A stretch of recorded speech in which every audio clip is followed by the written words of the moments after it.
ভালো করে এটাই একটু জরুরি। রিংগুলো বসালেই যা রিংটা দেখতে পাচ্ছেন সেটা বসাবেন এম সিস্টেম দিয়ে, এম বা ডব্লিউ সিস্টেম যে কোনো সিস্টেম দিলে চলবে, সমস্যা নাই, কিন্তু এম সিস্টেমটা ভালো হয়। তারপর এই মোবিল রিংটা হচ্ছে একটা পাশে রেখে রাখবেন, তারপর আরেকটা মোবিল রিং আছে,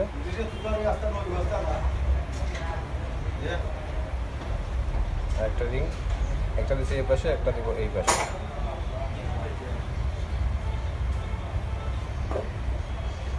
এই তারপর হচ্ছে কম্প্রেসার রিংগুলো, কম্প্রেসার রিংগুলো এই কালো রিংটা যেটা দেখতে পাচ্ছেন সেটা এই যে লেখা সাইড থাকবে উপর সাইড দিয়ে এভাবে রাখবেন।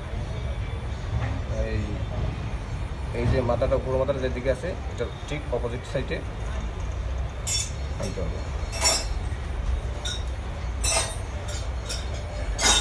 তারপর এই মাথাটা দেখতে পাচ্ছেন, তারপর উপরে যে সাদা কালারের রিংটা দেখতে পাচ্ছেন, লেখা সাইডটা থাকবে উপর দিকে, এই যে লেখা সাইড এটা থাকবে উপর দিকে, এইভাবে উপর থেকে অপোজিট সাইড। এই হচ্ছে আপনার পিস্টন ফিটিং করা হয়ে গেল। ডাবল সিলিন্ডার নেবেন,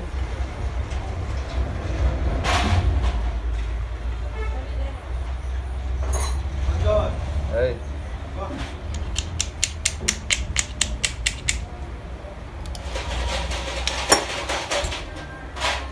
পিস্টনের বলতে খুব অবস্থা খারাপ, এটা চলবে না, এটা খাওয়া।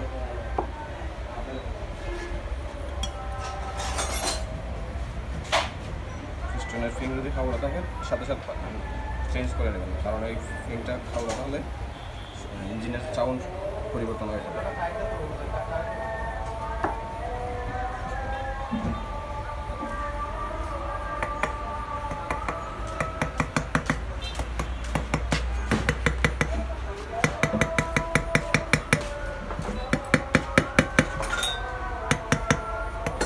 আমার গাড়ি খুললে তুমি রিং কাটতে তাই নাই?